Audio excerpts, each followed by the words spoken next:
Hello beautiful souls, welcome back to another video on Starseed Academy. My name is Jenny and today I want to talk with you about the fear factor and I'm going to explain what that means. We've always been aware that fear energy can really shape a society, a community. It can really take over, and I'm seeing that happen in such new ways, brand new ways, and it's becoming really potent, and it's really stood out to me.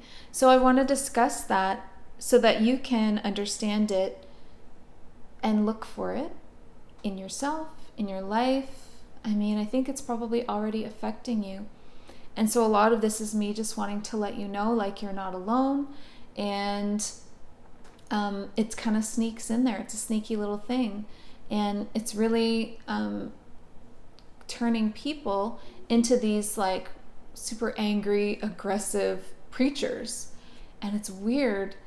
And if you're well, I know you're in the spiritual community. Why else would you be watching a channel called Starseed Academy? So because you're in the spiritual community, because you're in this community, I already know the kinds of people that I have in my community, the kinds of connections that we have. I've met so many of you, which is so cool. And then others I've chatted with you a lot online through comments or messages or whatever. A lot of you, like a huge percentage, I've interacted with. And I feel confident that like the majority of you are going to understand where I'm coming from with this and are going to be feeling the same way. And it's one of those videos where, like, you know, something is going on for so long and no one says anything. And then finally someone speaks up and everyone is like, oh my God, thank God you said that. That is exactly what I'm feeling, or that is exactly what I'm experiencing in my social media feeds. You know, because that's kind of the real world right now, or your, you know, the online communities more so. Or if you're still, you know, able to go and interact with actual humanity and not completely locked down, then you might be experiencing it actually out in that real physical world as well. I forget what that world even looks like at this point. I feel like I've just been in my house for over a year now. And I mean, I'm an introvert, and I've made a lot of new friendships and connections anyway in this time, so I'm not complaining. Anyway, let's get back on topic here. So let's talk about the fear factor and what it's creating. We're going to dive fully into the fear factor, internet rage, internet bullies, all of it. But before we do, I just want to remind you to please give this video a thumbs up if you like it, share this video, and make sure that you are subscribed, because I do new videos every Sunday, Monday, Wednesday. So it's interesting that it's fear that creates all of this, because you really wouldn't think that it's people who are afraid that are the ones that are becoming so controlling and aggressive and like full on just internet bullies at this point. But it does stem from fear, because when you feel like your world is out of control and you've lost your way, and you don't know how to feel, how to think, you're feeling really uncertain about everything, then you turn to these identities that you put on, right? So nobody could blame someone for feeling this way, though. I mean, think about what we've been through.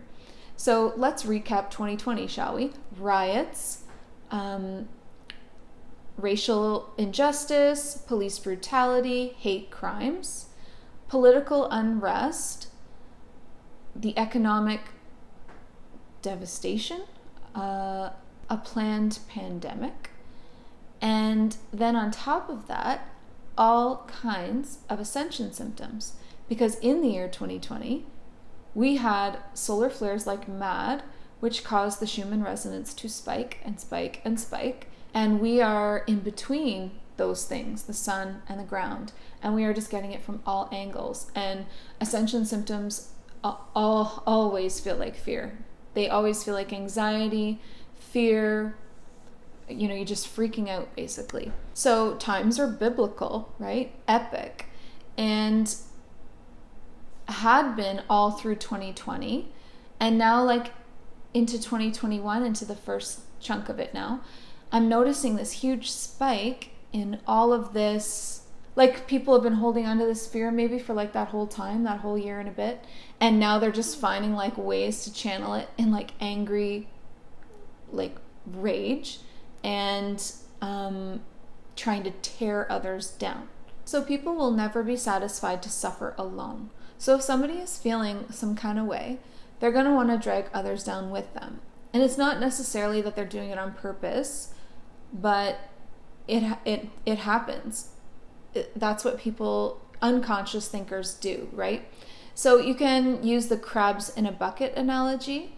So if you have a bucket full of crabs, they will never escape, and you don't have to put a lid on it, because as soon as one makes its way to the top and tries to escape, the others will grab its little leg and pull it back in.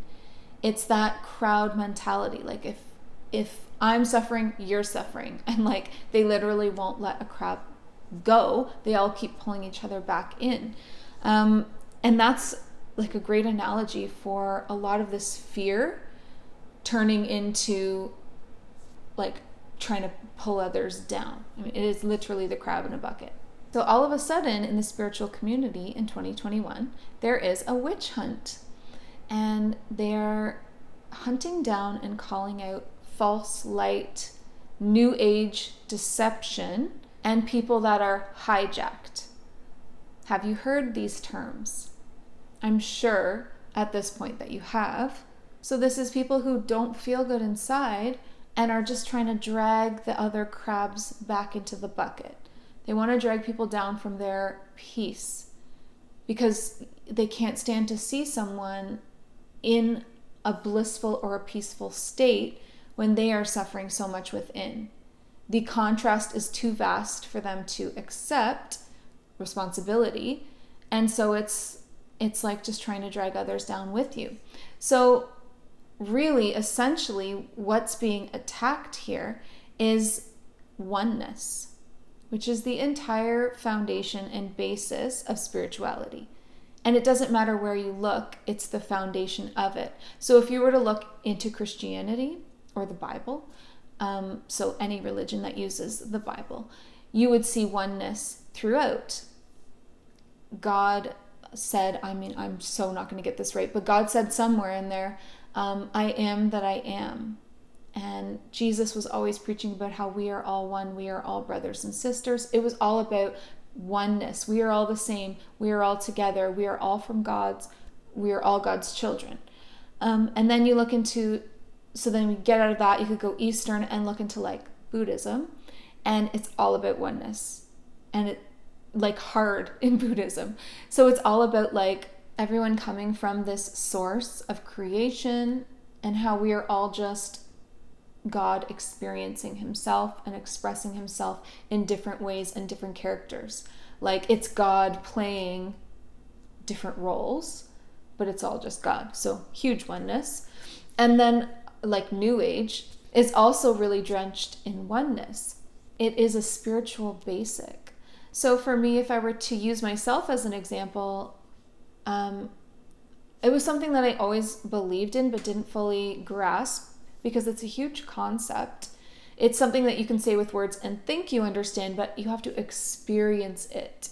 And that happened to me in 2012 with a Kundalini awakening. And that was, I embodied oneness in that moment. If you're interested in understanding or hearing about that experience in depth, then I have a video called Enlightenment, What Does It Feel Like?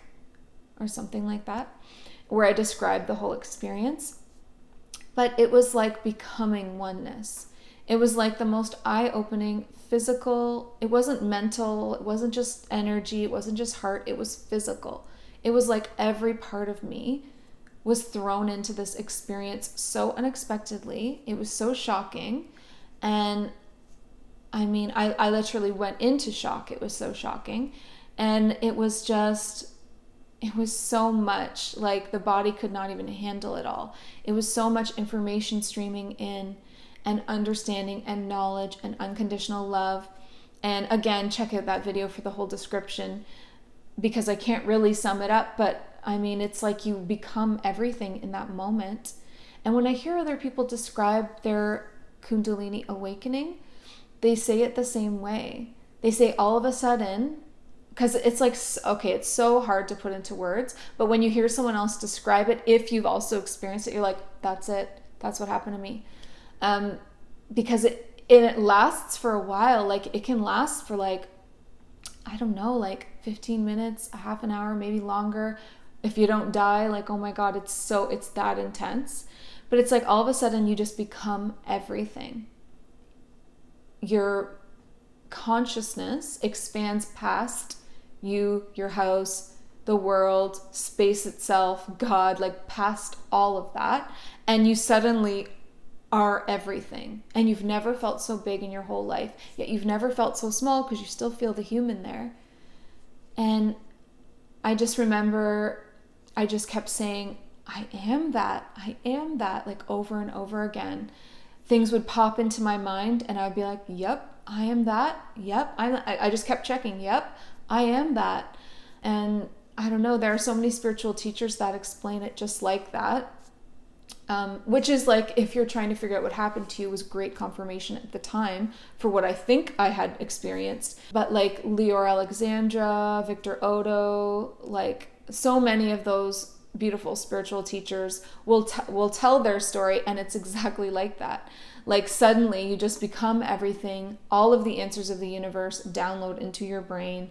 You could ask any question and know the answer.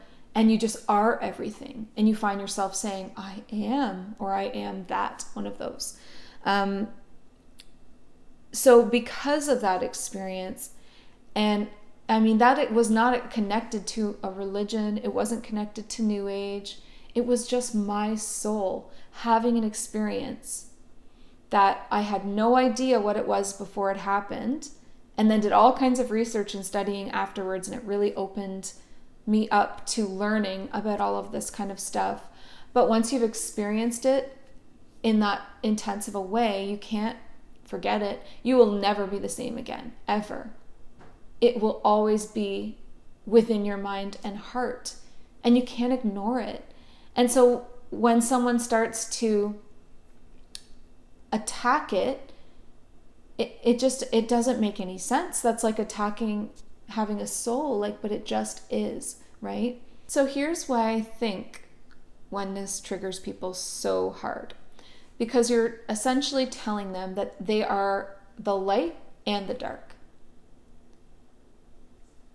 And a lot of people don't want to hear that, or maybe just aren't ready to hear that, because it's hard for them to understand how they could be both. And that makes sense, right? I get it. I get that it is hard to wrap your mind around, but it doesn't make it less true. And also, you're telling people that they are not victims, that they are creators. And you're thinking to yourself, well, I know that. I know you are. I felt that. Well, oh yeah, I know I'm not a victim. I'm a creator. Okay, but then what about the narratives and the stories being told about this spiritual war? Are you a victim then, or are you a creator? Because you can't only be a creator sometimes. If you're the creator of your life, then you're creator of the world. Because if you're the creator of your life, and then there's 9 billion, I don't know, people on the planet, and they're all creating their lives, we're all just co-creators of the world then. It's just that's what the collective consciousness is, right? So I mean, who's creating it? We are. Then you're probably thinking, oh, but what about all of the outside forces? All of the dark forces of control? You know, you can't tell me that that's not real. I would never tell you that wasn't real. That is real. But if you are everything, the light and the dark, and you are not a victim and you are a creator, then those basic understandings would show you, and that experience of that powerful experience of oneness. We are all just God expressing itself, source. We are all source having an experience as a character. So you, in this lifetime, maybe you feel more light than dark, but in other lifetimes, maybe you were more dark than light. In order to become a whole being, of a wholeness experience, you would have to experience all of those things. And if we can step out of like the judgment of what's good and what's bad, and understand that every soul has free will. Every soul is choosing their experiences. You may not understand why terrible things happen, but it doesn't make you a victim, and it doesn't take away the fact that we are still the creators of all of these things. If you are worried about a spiritual war, then I applaud you for being that awakened and conscious, first of all. Then I would suggest that you heal the war within yourself so that what you are creating is healed and oneness and peace. And if every person living on this planet did that, embraced the fact that they are creators, empowered themselves with that knowledge, and started intentionally creating their lives instead of being on autopilot and manipulated by things like the media, then we have the numbers. The collective consciousness of humanity, if it experienced a wave of awakening like that, there would be a tipping point, and we would suddenly have in our hands an entire race population of creators intentionally creating. And then there would be no way to control us, because we would see through it all.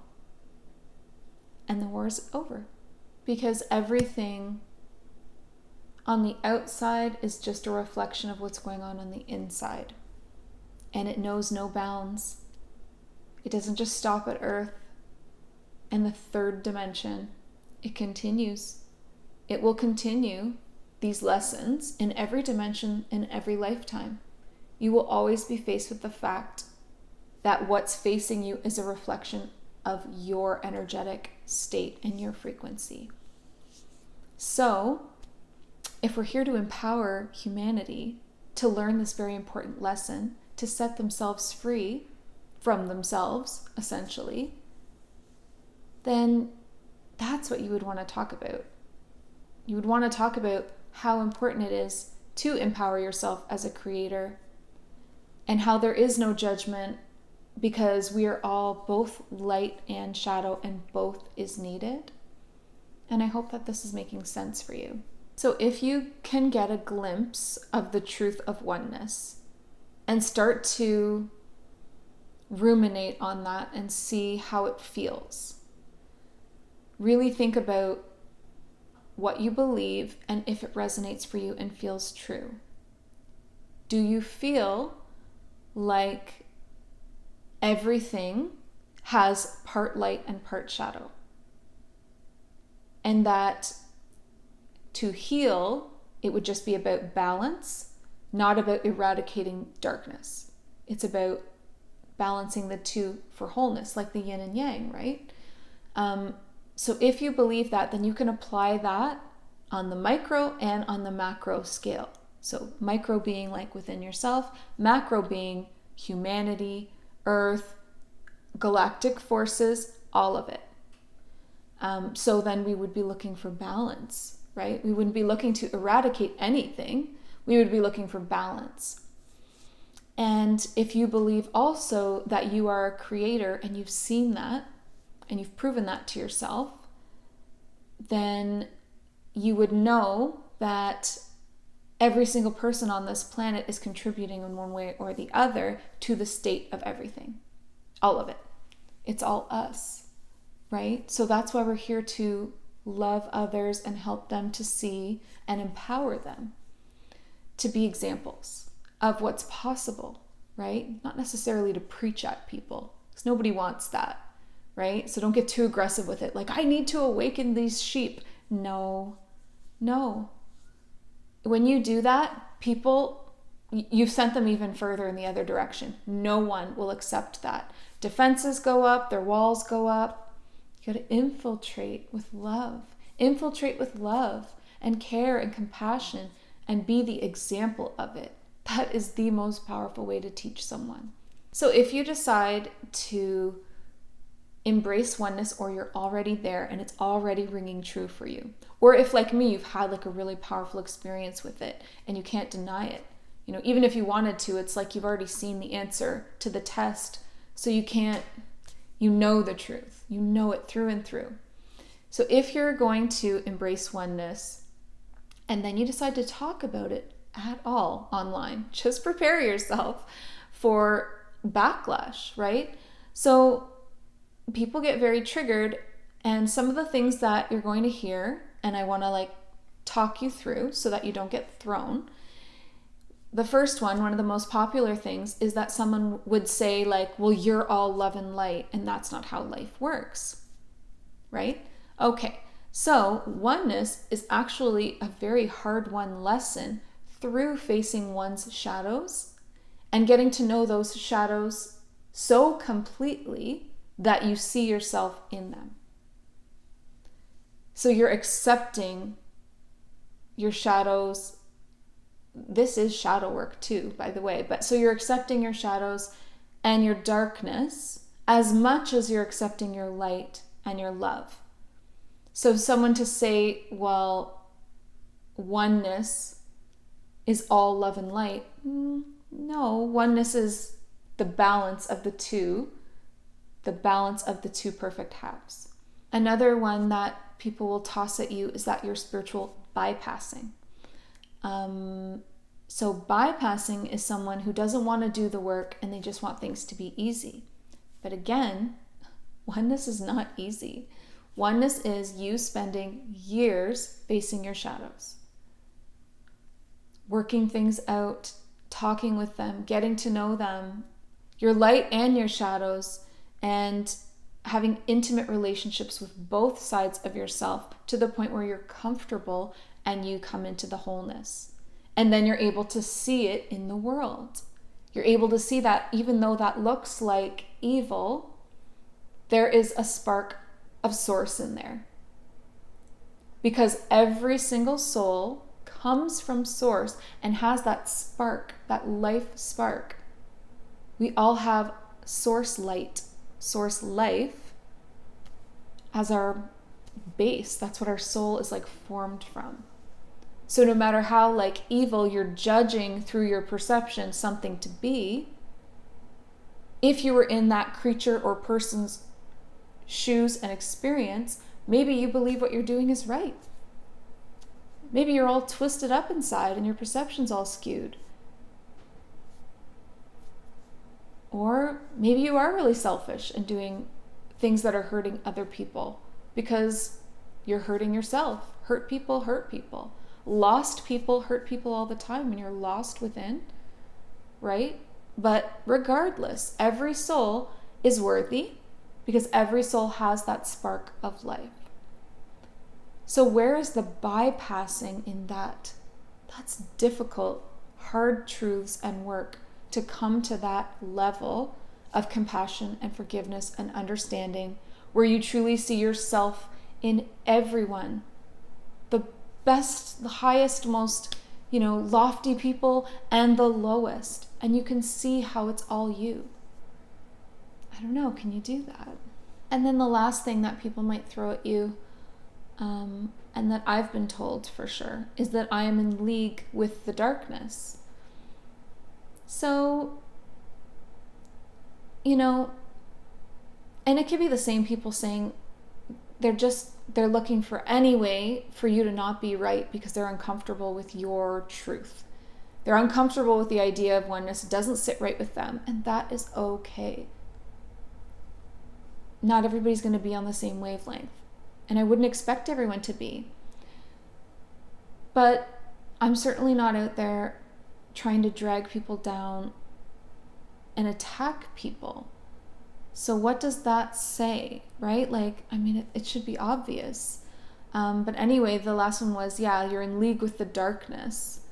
But meanwhile, before I was too love and light and too naive, and now I'm in league with the darkness. Like, you can't win. But sure, I'm in league with the darkness. I'm also in league with the light because I'm in league with myself. It's the same answer. no matter what is thrown at you, I mean, it's just the same answer. Okay, I am that. I am that. I am everything. So please use your discernment. And not everybody understands how to use discernment. So you could use your emotional reactions as discernment.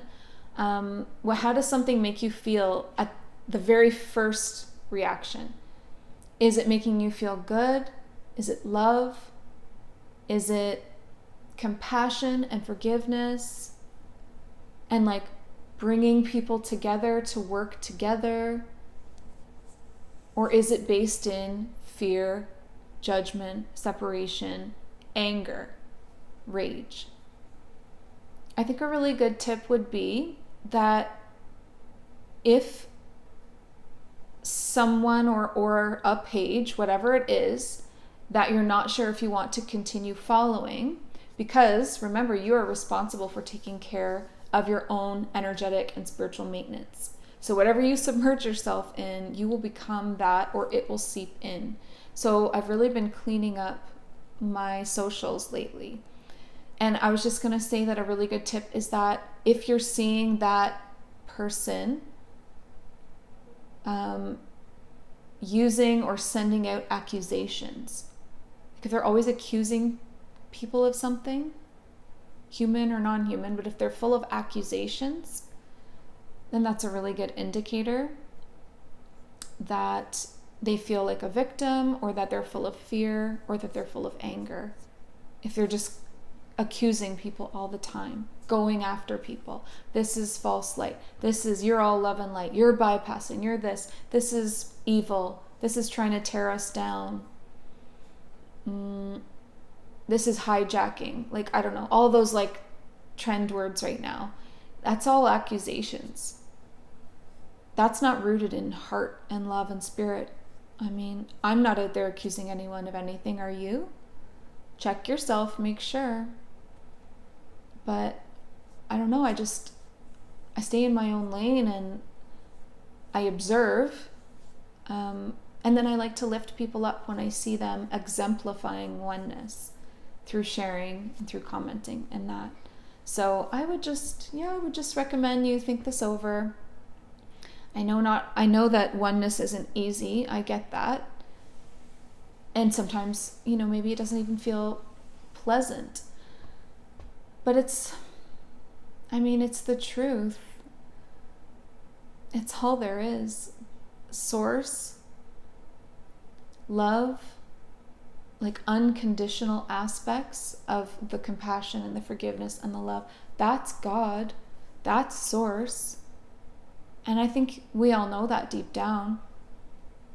And if you really like ascended masters, then you could see in their teachings, that's what they talk about. That's all they talk about. Jesus and Buddha. And if you are connecting with a team that is love-based, like angels, and a team that is rooted in love, unconditional love and oneness, then they would be giving you those kinds of messages. So wherever your source is, whether it's on this earth or not, look out for those clues and those indicators. If it's full of judgment, taking sides, anger, fear, accusation, that's not it. That's not it. So I know that this video was kind of heavy, and I feel like there are going to be people that have trouble with certain parts of it. And I am so open to having a conversation with someone who is not in accusation mode. So if somebody is starting to get defensive or feel fearful or angry, that comes out, right? So interacting, and for you as well, if you're getting comments like that, like interacting with them, it's honestly just going to pump them up. So there's really no point. But when someone is coming from a place of love and wanting to understand, that's a whole different vibe. And those turn into beautiful conversations where learning happens on both ends, because we all have a piece of the puzzle, right? And we're all just doing our best. And in the spirit of oneness, I just want to say that when people are attacking and trying to drag others down, all it does is, in the end, is actually really beautiful, because it makes you question yourself, which is a really important thing. So if someone's telling me like you're bypassing, I don't just, instantly just delete that or whatever. I think, am I? Let me check. Because I'll be honest, and let me just see if I am. But I just keep coming back into oneness. Whenever I go checking to see where I'm at, I really feel the truth of oneness strongly, and that it's either misinterpreted or misunderstood by others. But it's still really good that it's getting me to like go back in and check on my beliefs and make sure that I'm feeling comfortable and the most aligned still with that thing, because we're always growing and changing. So it's very important to go within and check. So, there's nothing wrong with taking that time to check in on yourself too. So, like I said, in the spirit of oneness, then I guess it's a blessing. It's a blessing that so many people say so many terrible things. And you know what? You're not going to be for everybody, and that's okay. We're not meant to be for everyone. I'm going to have people that resonate so much with me that it's like I'm speaking their language. And we have that really special connection where we just understand one another. And then on the other spectrum, there's going to be people that it's like I'm speaking something foreign and it sounds dangerous. And then they get threatened and upset and defensive and accused and angry and all of those things, right? So I think ideally, a really great place to get to within would be that when someone believes something different than you, you don't take it personally and you don't feel the need to attack them or tear them down. That you can allow others to have their own experience. That's unconditional love too. Allowing others to have their experience and go through things the way that they need to, right? So again, back to that whole, I need to wake up the sheep. That's not love. You need to let them have their experience. And if you want to help them, teach and speak of things like how to empower people through teaching them about being a creator in the law of attraction, or however you want to do it. Teach about it, make it available to them, but don't shove it down their throat, because now we've gone from love to a bully. So there's levels, there's nuances to it all. It's tricky. You're not wrong. We're all growing and learning, but let's respect one another along that journey and along that path. So anyway, I'm going to leave it there for now. I'd like definitely for you to comment below any questions or comments in a space of respect and oneness, if possible, please.